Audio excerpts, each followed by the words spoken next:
I understand that most of us don't have finesse and polish.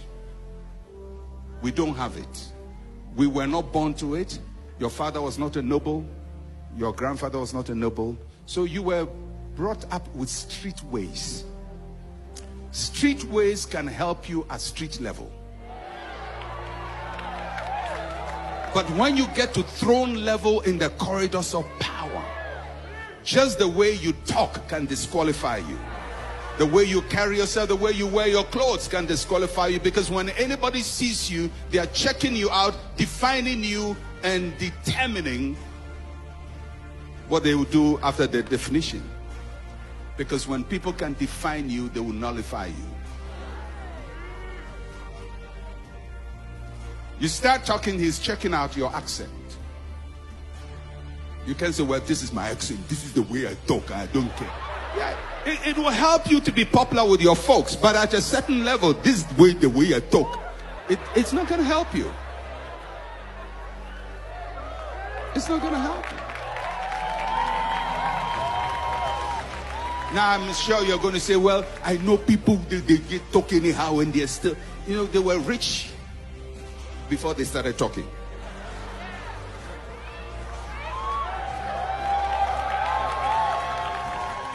So he says, I want people from a higher social class, the sons of the rulers, people who are predisposed to leadership. Because Nebuchadnezzar says, I don't want people I'm going to spend the rest of my life trying to fix.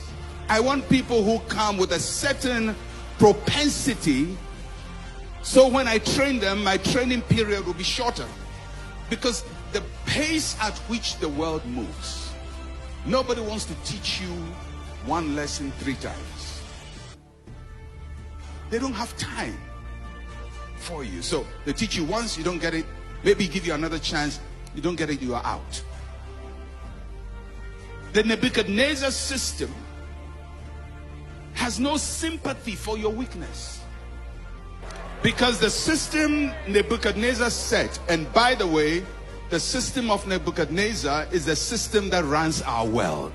It doesn't run the kingdom of God, but it runs the world system. And it has no sympathy for your weakness. It's not going to lift you up when you are down. If you don't stand, nobody will recognize you. If you don't talk, nobody will ask you to speak. Nebuchadnezzar's system says you have to be smart, you have to be intelligent, you have to know what is happening around you.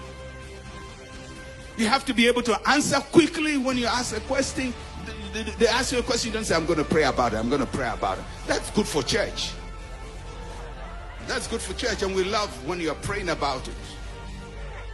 But when you are going out there, nobody cares whether you pray about it or not. They want you to give an answer immediately. So Nebuchadnezzar says, Aspenas, look for these 3 qualities. Somebody handsome, good looking, has nobility about him, smart in the head. And when you find them, pick them. The rest are slave material. I'm not being cruel. I'm just telling you that's how it. So everybody that was not picked when Daniel was picked went to work as a slave. In just that one moment, people who came to Babylon have been separated into people who are perpetually going to be hewers of wood and drawers of water, and another group now have the opportunity to stand before the king. And if you look at it, and I'm not saying it's a fair system, I'm just saying if you look at it, nothing spiritual is mentioned. The world system has been built to exclude believers.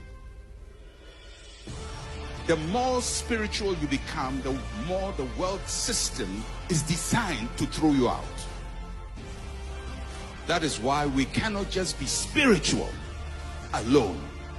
We have to be spiritual and wise spiritual and strategic, spiritual and shrewd.